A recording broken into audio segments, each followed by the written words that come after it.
Today, we have just read from 1 Samuel chapter 16. But do you remember what's happened over the past few weeks?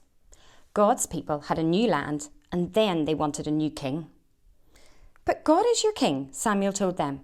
He's the one who looks after you best.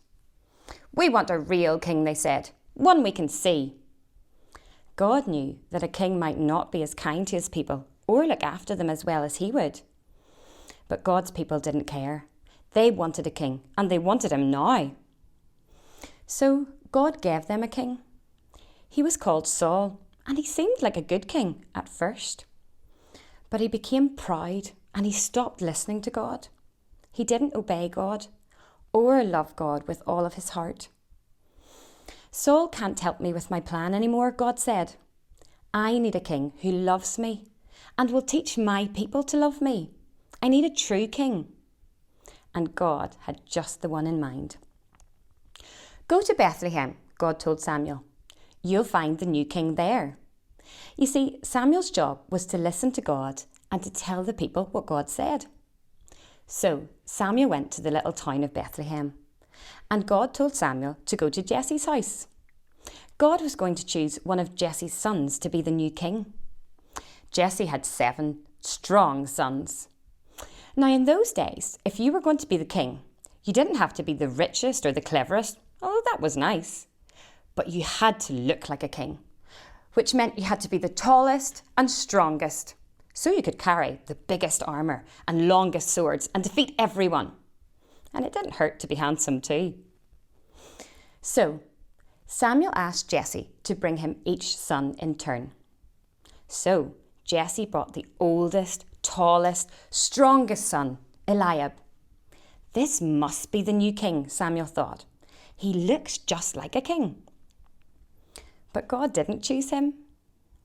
You're thinking about what he looks like on the outside, God told Samuel. But I'm looking at the heart, what he's like on the inside. So Jesse showed Samuel his next oldest, tallest, strongest son, Abinadab. But God didn't choose him either. In fact, God didn't choose any of the 7 sons. Samuel said, "Is that them all?" Jesse laughed. "Well, there's the youngest one, but he's just the weakling of the family. He's just teeny. He just looks after the sheep." "Bring him," said Samuel. So Jesse's youngest son came running up, and God spoke quietly to Samuel. "This is the one." His name was David. "He has a heart like mine," God said. "It is full of love, and he will help me with my special rescue plan. And one of his children's children's children will be the king, and that king will rule the world forever." So Samuel anointed David's head with oil, which is a special way to say that you're God's chosen king. "You will be the new king one day," Samuel told David. And sure enough, when he grew up, David became king. God chose David to be king because God was getting his people ready for an even greater king who was coming. Jesus, who would save the whole world and make a way for you and me to be God's friends, his children, and to be with him one day in heaven. And you know, David was a pretty good king. He definitely messed up loads of times in big ways too. But he was a good and merciful king, and he was really sorry when he let God down because he definitely did love God.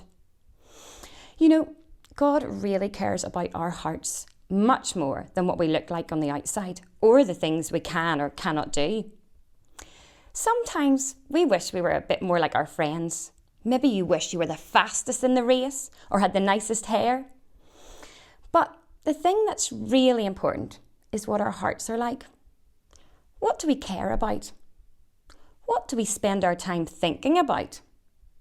Because what's in our hearts shows in the things that we do and the ways that we treat others. Are we kind? Do we care about others? Do we want to be more like Jesus? These are the things that are important to God. You know, God already has a very special plan for you. Yep. He knows what you're really good at, and he has a job especially for you. But most important, He wants you to love him with all of your heart, to trust him, and to spend your time learning about him by reading your Bible and praying to him. And when we do that, when we get to know God as our friend, our hearts want the same things that God does, just like David did. God promises to show us what he wants us to do and to use us in his special plan too. And sometimes we mess up too. We get things wrong again and again, and we let God down just like David. But if we're sorry and we ask God to forgive us and we love him with our whole heart like David, God promises to forgive us and still use us in his special plan. Thanks so much, guys, for listening, and I just can't wait to see you all again in Kids Zone, hopefully very soon.